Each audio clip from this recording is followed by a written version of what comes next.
ሰላም ውድ አድማጮቻችን አርሰናል ከፒኤስጂ የሚያደርጉት የግማሽ ፍጻሜ የቻምፒዮንስ ሊጉ ጨዋታ የሚጠበቅ ነው። የውድድር ዓመቱ ላይ እንግዲህ መድፈኞቹ ከፕሪሚየር ሊጉ ተስፋ የቆረጡ በሚመስል ብቃት ላይ ነው የሚገኙት። ነገር ግን የቻምፒዮንስ ሊጉ አንድና አንድ ተቀዳሚ ዓላማቸው ነው። አርሰናሎች ይህንን ዋንጫ ለማሳካት አንድ ከፊታቸው ያለው ቡድን ፒኤስጂ ነው ከፍጻሜው ለመድረስ የሚያግታቸው። ሁለቱም ቡድኖች በቡድን ታሪክነታቸው አንዳንድ ጊዜ ለፍጻሜ ደርሰዋል። አርሰናል እንግዲህ ከዚህ በፊት በባርሴሎና የተሸነፈበት፣ ፒኤስጂ በባየር ሙኒክ በቶማስ ቱሄል ስር የተሸነፉበት ጨዋታ የሚታወስ ነው። ለሁለተኛ ጊዜ ለመድረስ ሁለቱም ቡድኖች በግማሽ ፍጻሜው ይፋጠጣሉ። ሁለቱ ስፔናዊ አሰልጣኞች ማይክል አርቴታ ከሉዊስ ኤንሪኬ በሁለቱ ግንኙነቶች ሲያወራ ከዚህ በፊት እንግዲህ በሊጉ ፎርማት በኤምሬትስ ተገናኝተው 2-0 አርሰናል እንዳሸነፈ የምታስታውስ ነው። ሉዊስ ኤንሪኬ ግን አንድ አስደማሚ አስተያየቱን ሰጥቶ ነበር። አርሰናል በአውሮፓ ከሚገኙ ምርጥ ቡድኖች ውስጥ አንዱ ነው ብሎ ነበር። መድፈኞቹ ግን አንዱ ብቻ መሆን አይደለም፣ ትልቁን የቻምፒዮንስ ሊጉን በልምድ እንዲሁም ደግሞ ቻምፒዮንስ ሊጉን 15 ጊዜ በማንሳት ትልቁ የሆነውን ቡድን አስገራሚውን ሪያል ማድሪድ 5-1 በሆነ ውጤት ጥለው ወደ ግማሽ ፍጻሜ ማለፋቸው የሚታወቅ ነው። በግማሽ ፍጻሜው ይህንን ብቃታቸውን በማስቀጠል ለፍጻሜ ይደርሳሉ ወይ? እንግዲህ ስራው በኤምሬትስ የሚጀመር ይሆናል። ዛሬ ግን እኛ በዚህ ፕሮግራማችን የምናቀርብላችሁ በታክቲክ ረገድ በሁለቱ ቡድኖች መካከል ምን አይነት ታክቲካዊ ፍጥጫዎች ይኖራሉ የሚለውን ነው። በተለይ የሃኪሚና እንዲሁም ደግሞ ግራው መስመር ላይ የኑኖ ሜንዴስ የሁለቱ የመስመር ተጫዋቾች ጥረት በነካራቭስኬሊያና በዲዛይሬ ዱዌ እንዲሁም ደግሞ በዴምቤሌ የሚታጀብ ይሆናል። በአርሰናል በኩል የማርቲኔሊ የቡካዮ ሳካ ሩጫዎች በጣም አስፈላጊዎች ናቸው ዳድማቻችን። ከዛ ውጭ ግን አርሰናል በግራ መስመር ተከላካይ ማንን ያሰልፋል? የቶማስ ፓርቲና ለመኖር ማን ሊሸፍነው ይችላል? በእነዚህና በተለያዩ የታክቲካዊ ጉዳዮች ላይ አብረናችሁ የምንቆይ ይሆናል። እናንተ እስኪ የውጤት ግምታችሁን አስቀምጡልኝ። በቶማስ ፓርቴ ቦታስ ማን ይሰለፍ? ቤን ዋይት የቀኝ መስመር ተከላካዩን ቤን ዋይት ወደ አማካይ መስመር መውሰድ ወይስ ራይስና ሞሬኖ በአማካይ መስመር ማሰለፍ? ያለበለዚያስ ጆርጂኒዮ ኦዱኖ ለዚህ ጨዋታ ብቁ ይሆናል ወይ? ምን ትላላችሁ? ኮሜንት መስጫ ቦክስ ላይ አስቀምጡልኝ። ይህ ያያ ስፖርት ነው። ላይክ፣ ሼር፣ ኮሜንት፣ ሰብስክራይብ ማድረጋችሁን አትርሱ። ወዳጆቻችን እንግዲህ አርሰናል ከ2009 በኋላ ለመጀመሪያ ጊዜ በግማሽ ፍጻሜ ራሱን አግኝቶታል። ይህ ተጠባቂ ጨዋታ ነው። አርሰናል በ2009 በማንቸስተር ዩናይትድ ከተሸነፈ በኋላ ይህንን እድል መጠቀም የሚያስፈልጋቸው ነው የሚሆነው። ከዚህ በፊት በ2006 ቪያሪያልን አሸንፈው ለፍጻሜ ደርሰው በባርሴሎና የተሸነፉበት ያ እንግዲህ አሳዛኝ የብዙዎች የአርሰናል ደጋፊዎች ታሪክ ነው። ያንን ለመሻር የማይክል አርቴታው አርሰናል ከዚህ ባለፈው ሳምንት በሩብ ፍጻሜው በአስቶን ቪላ የተፈተነውን ፒኤስጂን የሚገጥም ይሆናል። አስቶን ቪላ አርሰናል እንዴት ማሸነፍ ፒኤስጂን እንደሚቻል እንዴትም አድርገው ታክቲካዊ ሂደቶችን መወጣት እንዳለባቸው በሚገባ ሳይቷል። ጥቂት እስኪ ስለ ፒኤስጂ አንዳንድ ሁኔታዎችን ልንገራችሁ። የፒኤስጂ አጨዋወት 4-3-3 ነው ተብሎ ቁጥራዊ ወይም ደግሞ አሰላለፉ ይታይ እንጂ ሉዊስ ኤንሪኬ የ3-5-2 አድናቂ ነው።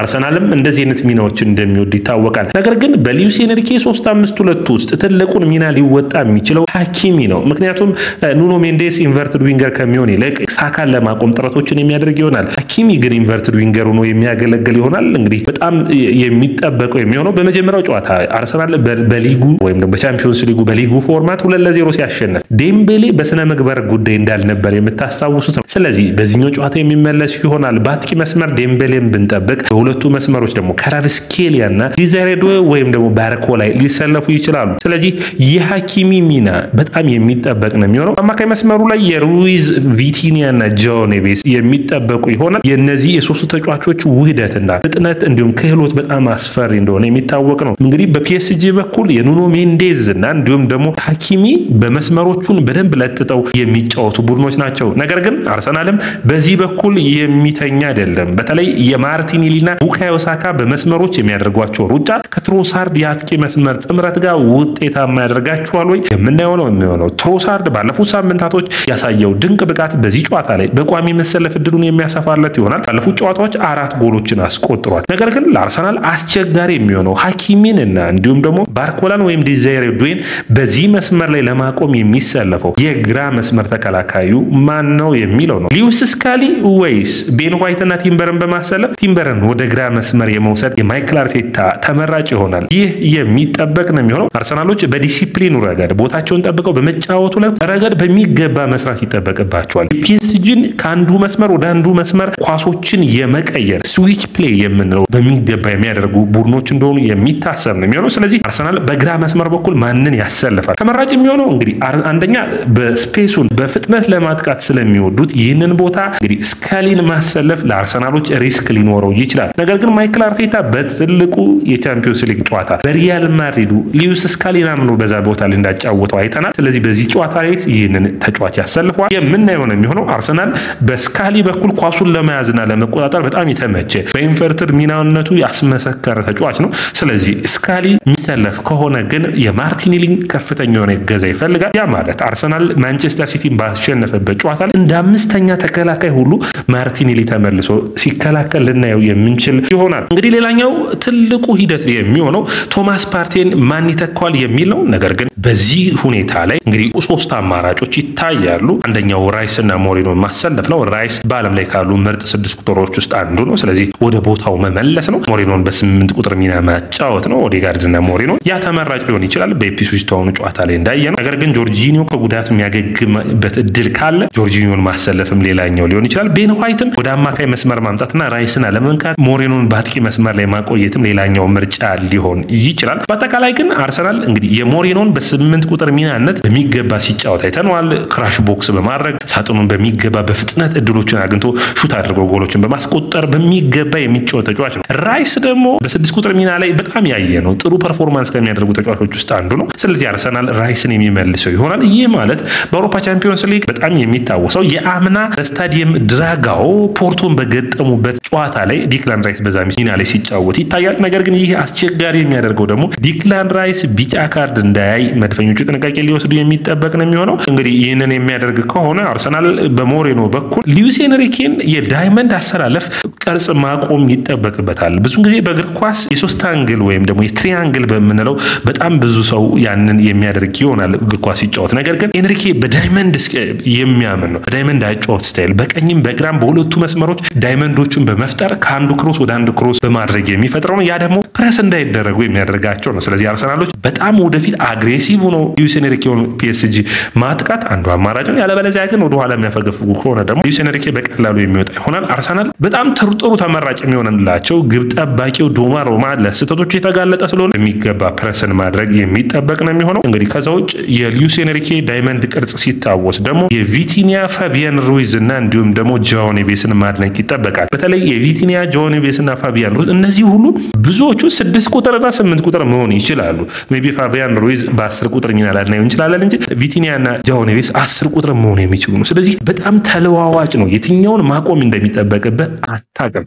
ፍሰቱን የጠበቀ በጣም ቦታቸውን የሚለዋውጡ ነገር ግን ደግሞ በቋሚ ያሰላለፍ ቦታ የሚጫወቱ ናቸው። አርሰናል ወደኋላ በሚያፈገፍግበት ጊዜ እንደምናውቀው የማይክል አርቴታ የ4-4-2 የመከላከል ቅርጽ ወይም ደግሞ 4-2-4 ፕረስ የማድረግ ቅርጽ የሚጠበቅ ነው የሚሆነው። ነገር ግን አርሰናል የራሱ የሆኑ ታክቲኮች ደግሞ አሉት። ማይክል አርቴታ ከዚህ በፊት የሉዊስ ኤንሪኬውን ፒኤስጂ ያሸነፈባቸው በተለይ አርሰናል ከቆመ ኳስ ጠንካራ ነው። ፒኤስጂን ማጥቃት በዚህ በኩል ይችላል። ከዛ ውጭ ኦቨርሎድ ማድረግ ላይ አርሰናል ጥሩ ነው። ቡካዮ ሳካ የተሻለ መውጫ መንገድ የሚሆነው ሌላኛው የሚሆነው ኦዴጋርድ ነው። ለነዚህ አጫዋት ምርጡ ሊሆን የሚችለው በመጀመሪያው ጨዋታ ላይ ኦዴጋርድ አልነበረም። በዚህ ቦታ ላይ ትሮሳርድ ሲሰለፍ አይተነው ነበር። ስለዚህ ያን የሚጠበቅ ነው የሚሆነው። አርሰናል በትሮሳርድና በማርቲኔሊ ግራ መስመር መለዋወጥ፣ የኦዴጋርድና የሳካ የቀይ መስመሩን ማጥቃት፣ የሞሪኖ ራይስ ማጥቃቱን ማገዝ የሚጠበቅ ነው የሚሆነው። አርሰናልም እንደ ፒኤስጂ ተለዋዋጭ ቡድንን ልናይበት እንችል ይሆናል። ነገር ግን የፒኤስጂ ሁሌም እንደነገርኳችሁ እቅዱ በአውሮፓ መድረክ ላይ ካሉ ምርጥ ቡድኖች ውስጥ ፒኤስጂን አንዱ የሚያደርገው በስዊች ፕሌይ ነው። ስዊች ፕሌይ ማለት ነው ከግራ ወደ ቀኝ ከቀኝ ወደ ግራ ያደርጉታል። ወደ ቀኝ ፕረስ ካረካቸው ወደ ግራ ኳሱን ሽፍት ያደርጉታል። ስለዚህ ይህ በጣም የሚያስቸግር ይሆናል። ያንን በሚገባ መሸፈን ከአርሰናል በኩል ይጠበቃል። በተለይ ከቡካዮ ሳካና ከማርቲኔሊ ወደ ኋላ ተመልሶ መከላከልን ይጠበቃል። ነገር ግን የፒኤስጂን የማጥቃት ቅርጽ ደግሞ የማጥቃት ቅርጽ ፍሉይድ መሆን በተለይ ከገና በኋላ በአውሮፓ መድረክ ላይ ካሉ ምርጥ ቡድኖች ውስጥ አንዱ ፒኤስጂ ነው። ካራቭስኬሊያ፣ ዴምቤሌ፣ ዲዛይሬ ዱዌ እንዲሁም ደግሞ ባርኮላይን እዚህ ጋር መጥራት ይጠበቃል። ሶስቱ ተጫዋቾች የትኛው ጋር መከላከል እንደሚጠበቅበት እስካታውቅ ድረስ ነው የሚያልፉ። በተለይ አስቶን ቪላን በሜዳቸው እንግዲህ ዲዛይሬ ዱዌን በሚገባ ተከላከለናል ሲሉ በፍጥነት ካራቭስኬሊያ ደግሞ መጣ። ስለዚህ ይህንን በሚገባ አርሰናሎች መከላከል ግድ ይላቸዋል። ዴምቤሌ በመጀመሪያው ጨዋታ ላይ እንዳልነበር የምታስታውሱ ነው። በዚህ ጨዋታ ላይ የሚመለስ ከሆነ ከዴምቤሌ ከዴምቤሌ ጋር የሚወጣው ተከላካይ እውነት ማን ይሆናል የሚለው ወሳኝ ነው። ዴምቤሌ ላይ የሚሰሩ ፋውሎች ለፔናልቲ የተዘጋጁ ናቸው። እነዛንም ጥንቃቄ መውሰድ ያስፈልጋል። አርሰናልም የራሱ የሆኑ ጥንካሬዎቹን ደግሞ በሚገባ መጠቀም ይጠበቅበታል። ከቆሙ ኳስ ጎሎችን ማስቆጠር በጣም አስፈላጊ ነው። ምክንያቱም ፒኤስጂ በዚህ በኩል በአካል ብቃቱ በኩል ልዩነቶች አሉ። እንግዲህ በመጨረሻ የማቀርብላችሁ የሚሆነው የእንግሊዝ ሚዲያና ፋቢዮ ካፔሎ ምን አሉ የሚለውን ደግሞ ላድርስላችሁ። የእንግሊዝ ሚዲያ እንግዲህ በነጋሪ ኔቭልና በሪዮ ፈርዲናንድ መሪነት ብዙዎቹ አስተያየት እየሰጡ ያሉት አርሰናል እንግዲህ ይልቅ ፒኤስጂን እንዲያልፍ የፒኤስጂን ጨዋታ የማድረግ ነው የሚታየው። የኛው አርሰናል ደግሞ ለጨዋታ መቀናጣት ሳይሆን ውጤቶችን ማምጣት የሚፈልግ ነው። ያንን የሚያሳይ ይሆናል ብዬ አስባለሁ። በዚህ በኩል ፋቢዮ ካፔሎ ጣሊያናዊ አሰልጣኝ ምን አስተያየትን ሰጡ የሚለው ነው። እንደ ቡድን አሉ አርሰናል በጣም የተጠናከረ ቡድን ነው።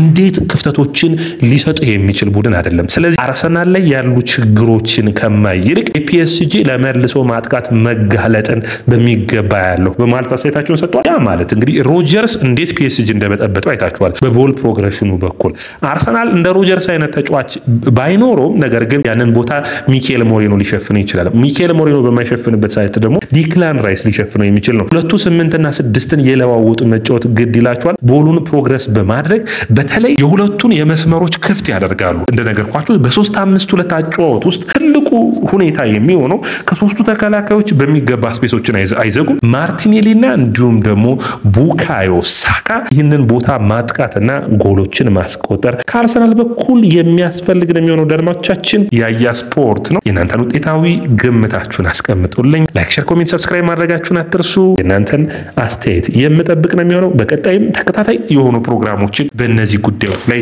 በተለይ ለመድፈኞቹ ካለፉት ከ2009 በኋላ የዛሬ 16 ዓመት በኋላ ለግማሽ ፍጻሜ ደርሰዋልና ብዙ መረጃዎችን መናደርሳችሁ ይሆናል። ይህ ያያ ስፖርት ነው። ላይክ፣ ሼር፣ ኮሜንት፣ ሰብስክራይብ ማድረጋችሁን አትርሱ።